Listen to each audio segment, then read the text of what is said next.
T, you know this feeling when you drive through Europe, Yes. the older villages, for example, here in Romania, in the north, Transylvania. Yes.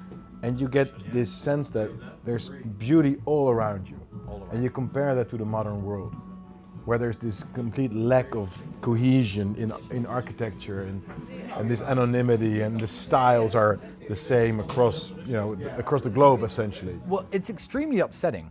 I read a book, a fictional book you may have read, Bram Stoker's Dracula, fictional novel.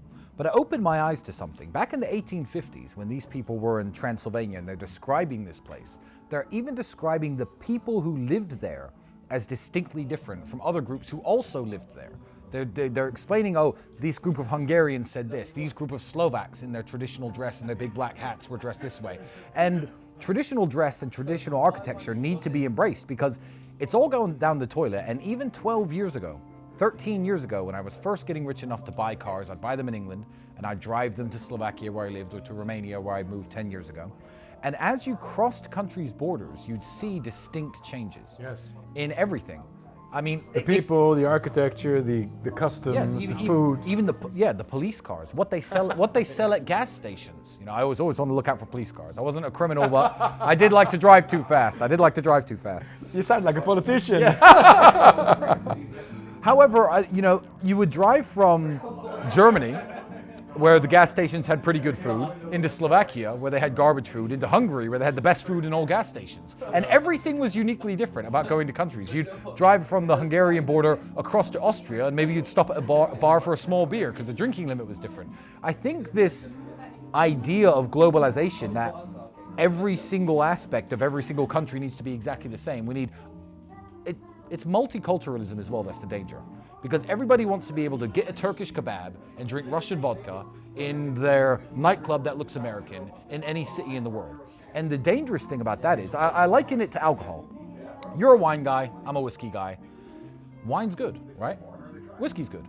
Jägermeister's good and tequila's good for certain occasions. But what do you get when you mix all four of them together? You get shit. And nobody wants to drink. Because But you can, if the order is right, it can be okay. Well, you could pull it off in one night, but if you mix it into one big jug and try to serve it to somebody, they'll say, what the hell have you done? The beautiful wine that was made by the vineyards who made this wine, and the whiskey that was made in Scotland by professional artisans, what you've done is you've ruined them both by trying to mix them together. Yeah. And that's why European separatism and nationalism in each individual country is important, because these didn't come along overnight. Hungary didn't just appear after World War II. These are hundreds of years, thousands of years in the making. But at the same time, there have been European style developments. There have been European art developments. We do share the same lingual history, and we're part of the same Yes. ethnic families. So and that's of course the danger of patriotism gone mad or gone wrong, where you say you're Dutch, so you have to drink beer. Or, Yeah. I mean, if I was I don't know much about the Netherlands, but sure, people in the Netherlands, probably a lot of them use Italian tailors or British tailors. Why? Because that's fine. Yeah, exactly. And people drink, I won't say Dutch beer. I'm a fan of Czech beer myself. But our cheese, on the contrary, is great. I'm not a cheese man, but I did eat a lot of it when I lived there in Alkmaar, the city of cheese.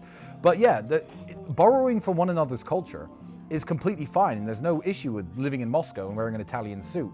But when you want all the tailors in Moscow to make suits that look exactly like Italian suits, what you're doing is, the Russians can't make suits as well as the Italians, in my humble opinion. So what you're doing is, you're making every country a shitter version of other countries that you could just go to and experience that culture there. Yeah. Why would you drag it all into the same place and have people who aren't good at, say, making cheese in France?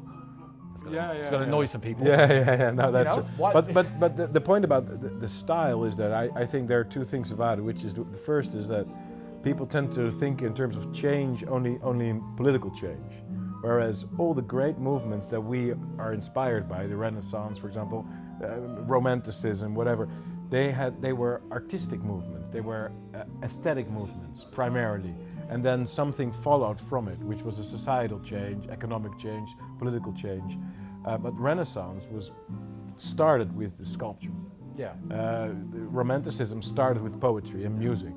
So isn't that something that our generation is also in need of, in search of, that we need more. Obviously, being in the democratic age, everybody's thinking about change in terms of, Parliament has to change, or we need to vote differently. But we also need to start dressing differently. We need to develop our own style. We need to develop maybe a new architectural style, something that is vivid, that captures the imagination of people. Well, you're right, but the yearning for that an intelligent man like you will feel has been hijacked, because not everyone has a high IQ.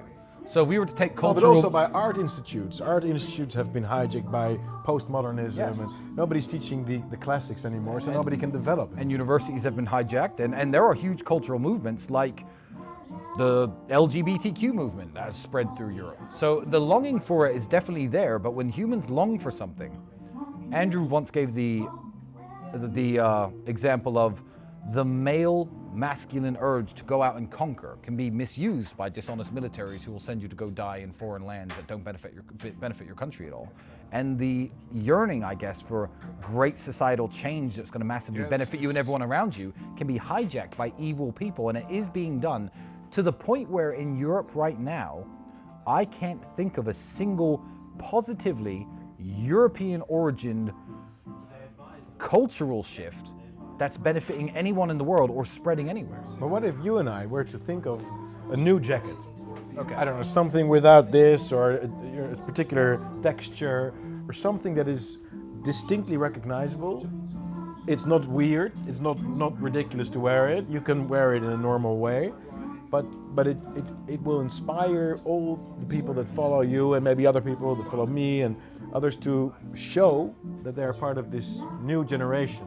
Like Mao, the people that were following Mao had all these red things, and the fascists, that brown shirts. Let's not do it Mao's way. No, we do it a different way. There's But room for it, and people something- like me and you should be thinking about it, 100%. And I think also maybe different cars. Different cars. I mean, you are, in a way, you are copying the lifestyle of the previous generation. Yes. So we need something new. Yeah, you're right. You're right. We need to bring together designers, artists, maybe architectural geniuses of the new generation. Maybe this can be a general invitation for people. Maybe we should launch a competition. Design something that is uniquely from this generation, And that's if we- distinct from previous fashion. And if we like it, we'll help make it real. We'll help sell it, and that person obviously gets a We'll handsome make a reward. fortune. And and we will build from that. All right, open challenge, internet, impress me.